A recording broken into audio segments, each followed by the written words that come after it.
Phulwaria police station को ये खबर मिली थी डायल 112 के माध्यम से। तुरंत डायल 112 की गाड़ी वहाँ पहुँची थी और पीड़ित बच्ची को मेडिकल के लिए ले जाया गया है, उसको मेडिकल कराया गया, वो ठीक है। उसके फर्द बयान पे पॉक्सो की सुसंगत धाराओं में केस दर्ज हो गया है। इसमें जो अभियुक्त है वो लड़की का पड़ोसी ही है और जांच में ये बात पता चली है, जैसा कि लड़की ने बताया है कि इसने उसको बुलाया था छत पे और बुलाने के बाद उसके साथ गलत काम किया। क्योंकि बच्ची नाबालिग है, बहुत ही गंभीर घटना है ये, तो पॉक्सो एक्ट की धाराओं में केस दर्ज हो गया है। और ये जो अभियुक्त है, चूँकि बगल का ही है, ये मेडिकल की दुकान भी चलाता था, इसी बहाने ये जब आती थी बच्ची वहाँ सामान लेने तो उसको इस प्रकार से इसने जान पहचान करके इस टाइप की हरकत इसने की है।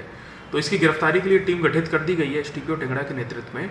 इसके भाई को भी हिरासत में लेकर पूछताछ की जा रही है और जल्द इसकी गिरफ्तारी होगी और इसमें हम लोग इन्वेस्टिगेशन पूरा करके जल्द चार्जशीट करेंगे। और ऐसे मामलों को हम लोग स्पीडी ट्रायल में ही रखते हैं और इस साल ऐसे मामलों में रिकॉर्ड संख्या में सजा हुई है पॉक्सो के मामलों में। तो मुझे पूरा भरोसा है कि बहुत जल्दी इस व्यक्ति को भी हम लोग जो कठोर से कठोर सजा है पॉक्सो एक्ट के तहत वो दिलवा देंगे।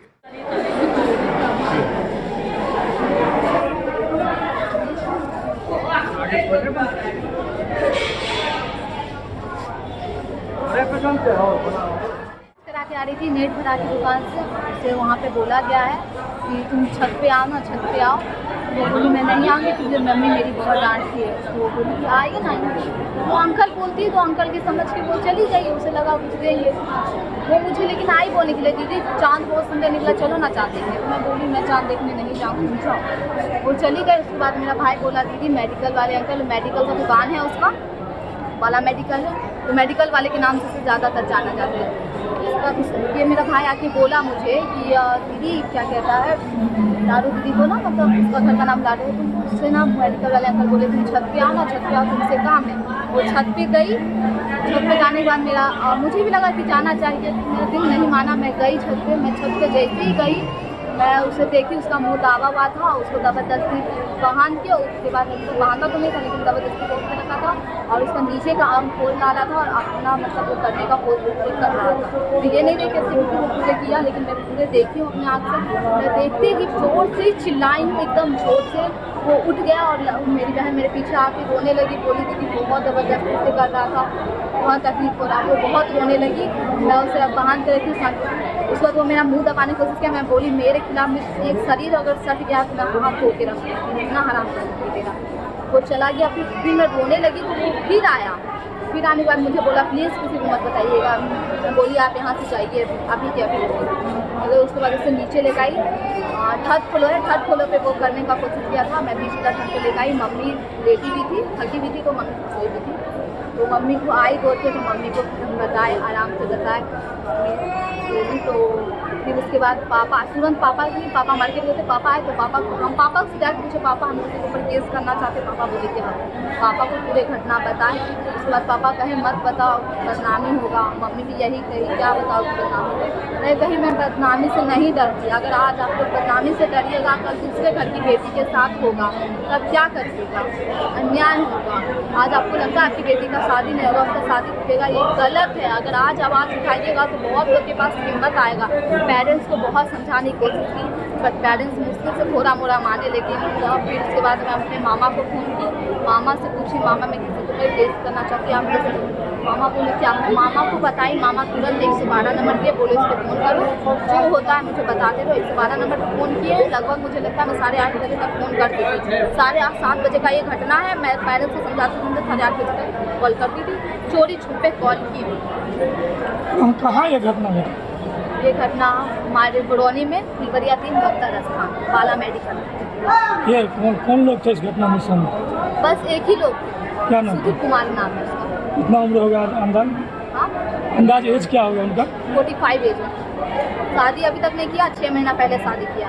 45 एज का और शादी अभी तक नहीं किया बट अभी 6 महीना पहले। इस बच्ची का कितना एज होगा? 13 साल नाबालिग है, समझ लीजिए।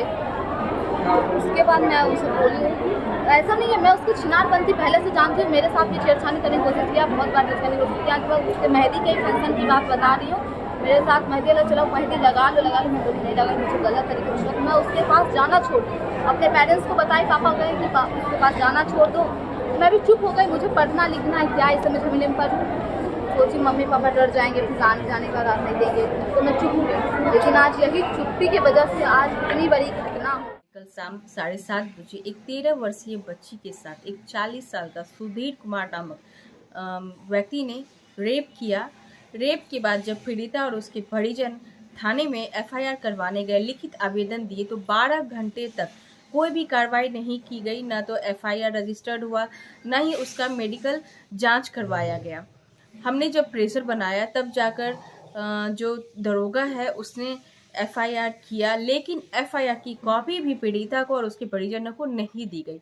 जब परिजन एफआईआर की कॉपी मांगे तो उनके साथ बदसलूकी की गई, उनके साथ अवहेलना किया गया और उन्हें इतना तक कह दिया गया कि आप जाकर ऑनलाइन देख लो, ये आपका रहा एफआईआर नंबर। जबकि रेप और पॉक्सो एक्ट के तहत किसी का भी एफआईआर रजिस्टर्ड होता है तो उसको सार्वजनिक या ऑनलाइन दिखाने का किसी को भी अधिकार नहीं होता है। फिर जो फुलवरिया थाना क्षेत्र के दरोगा हैं, उन्होंने इतनी बड़ी बात कैसे कह दी? क्या उनको बिल्कुल भी अपने कर्तव्यों के प्रति कोई जिम्मेवारी नहीं है, या उनको खुद ये सब पता नहीं है कैसे पीड़िता के साथ कैसा व्यवहार करना चाहिए, या उसको उसके अधिकार बताना चाहिए? अभी मीडिया बंधुओं की सहायता से, उनके दबाव के बाद जो पीड़िता है उसको मेडिकल सदर हॉस्पिटल बेगूसराय लाया गया है मेडिकल के लिए।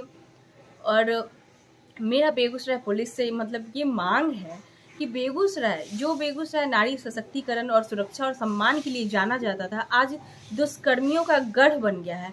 और आप लोग जो है इतना सुस्ती क्यों बरत रहे हैं? अगर आपके पास कल 7:30 बजे घटना हुई है और 8 बजे के करीब आपके पास रिपोर्ट गई है, फिर 12 घंटे तक आपने मेडिकल क्यों नहीं करवाया? ये जवाब मुझे चाहिए। आप आरोपियों को क्या आप लोग बचाने की कोशिश कर रहे हैं? क्या पीड़िता गरीब है, या पीड़िता जो है वो उसके पास कोई पावर नहीं है? तो आप लोग जो ऐसे दुष्कर्मी आरोपी को हमेशा बचाते रहेंगे, मुझे जवाब चाहिए इसका।